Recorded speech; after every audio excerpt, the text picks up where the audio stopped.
For the first time in centuries, a senior member of the British royal family has been arrested, and it's the brother of the king.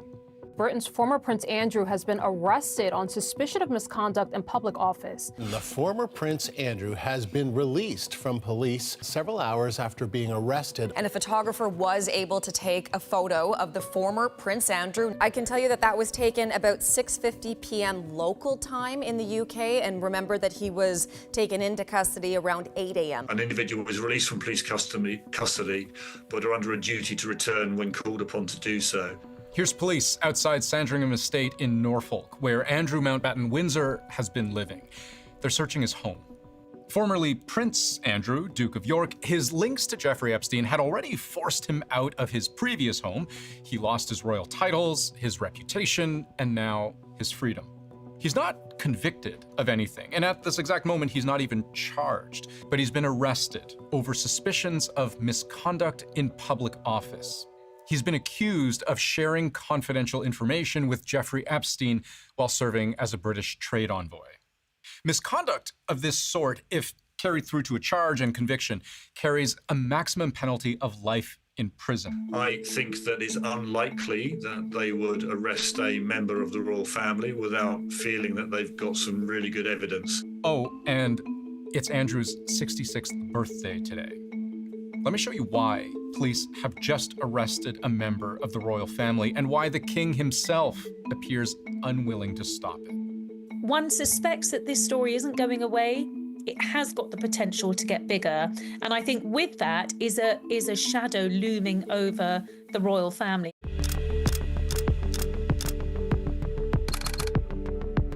The arrest of Andrew begins with an advocacy group most North Americans will never have heard of.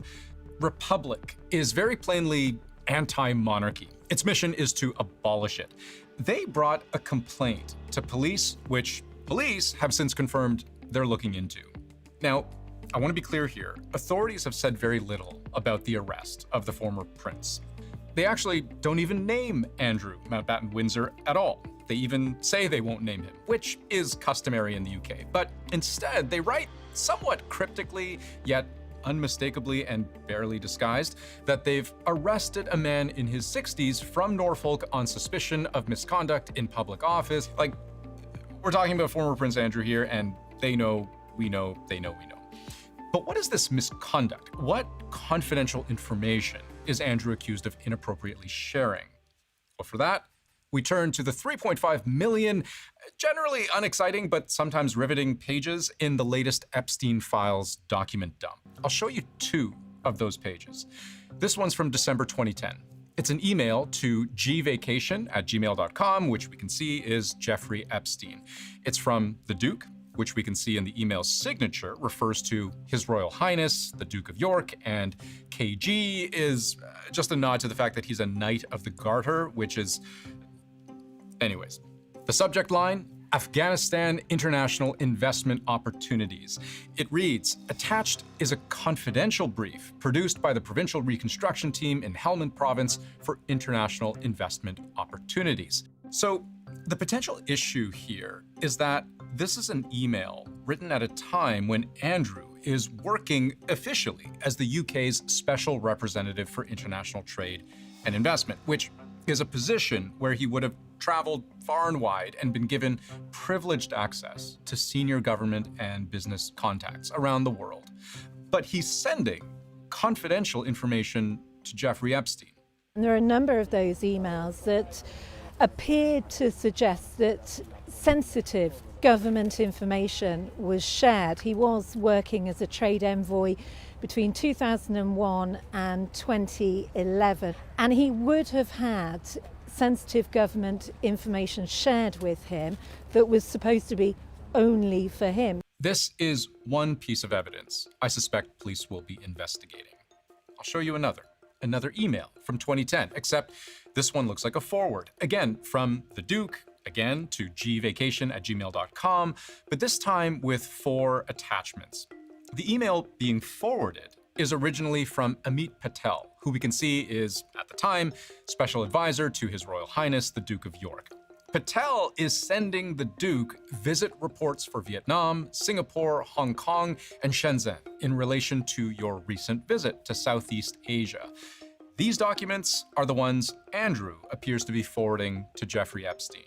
Does this sharing of information with a disgraced financier and sex offender rise to the level of misconduct in public office? Again, this, I suspect, is just some of what police are now investigating and what may have helped lead to the arrest of Andrew Mountbatten-Windsor. One of the things that police will be looking for, I've no doubt, is digital evidence. So they'll be wanting to secure computers, phones, and all those things take time to analyse.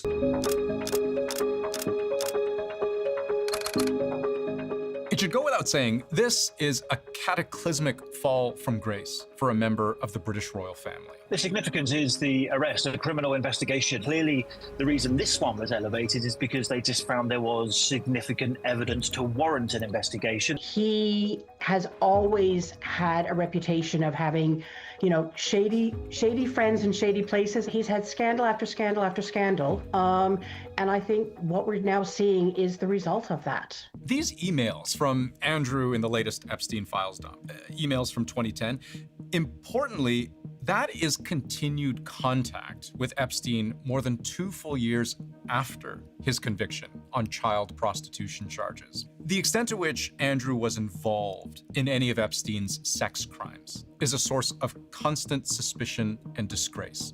Andrew has denied any such involvement, but sometimes in a way that only made things worse. I have no recollection of ever meeting her. I don't know if I've met her. The most prominent accusation against Andrew, linked to the trafficking of minors for sex by Jeffrey Epstein, comes from the woman in this photograph. Virginia Giuffre sued Andrew, alleging he had sex with her 3 times, at least once while she was underage. Andrew denied this, said repeatedly he didn't even know her, but was unable to explain how she seemed to know him. I don't remember that photograph ever being taken. I don't remember going upstairs, so I don't remember ever going up there. I'm at a loss to explain this particular photograph, and I do not remember anything. That interview with the BBC in 2019 was 2 things. Disastrous, because his rebuttals to Giuffre's claims seemed at times unbelievable. She described dancing with you, and you profusely sweating, and that she went on to have bath, possibly. There's a slight problem with the sweating because I have a peculiar medical condition, which is that I don't sweat, or I didn't sweat at the time, and that was yes, I didn't sweat at the time because I had suffered what I would describe as an overdose of adrenaline in the Falklands War when I was shot at.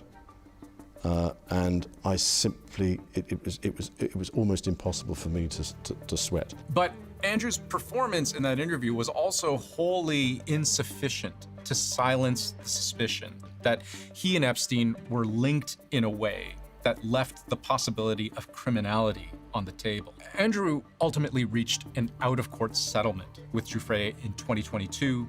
She died by suicide in 2025. What's really interesting now is that this has really mushroomed. First, it started with the Metropolitan Police here in London saying that they were investigating allegations into Andrew Mountbatten-Windsor, but now there are 9 police forces across England and Scotland who are investigating links with Jeffrey Epstein and the UK. There's a lot of police forces now looking at it around the world, and I wouldn't be surprised if Andrew is not the last name who is facing the judicial system. So I want to be clear, the arrest of Andrew Mountbatten-Windsor does not appear to be directly linked to any potential sex crime, but it is believed to be linked to Andrew's relationship with a convicted sex offender, a relationship whose murkiness has been incredibly damaging to Andrew, to the royal family, and to the victims, who say decades of impunity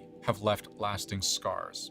Andrew's arrest is now among the most high-profile of consequences related to the Epstein files. I think that, what has happened over the last few months, and not just in relation to Mr. Mountbatten-Windsor, but in relation to this cabal of powerful, wealthy men in particular, is that the lid has come off. As I was told by a source close to the family, the show must go on, and it will do, but it will go on with very serious questions which simply aren't going to go away. The question's going to be asked increasingly, what did Charles know? And I think people are going to start saying, what did William know? The strategy they've had all along has been saying, he's the bad egg. We've got nothing to do with him. But I think increasingly people are going to be saying, but yes, but you knew about this. So it's going to be very difficult for the royal family over the next months. And it's telling that King Charles himself put out this statement. I have learned with the deepest concern the news about Andrew Mountbatten-Windsor and suspicion of misconduct in public office. He writes, the authorities have our full and wholehearted support and cooperation. And he adds, let me state clearly, the law must take its course. Signed, not Buckingham Palace, as is the custom, but rather simply Charles. That is sending an extraordinary message, not just direct from the King of England, but from one brother to another.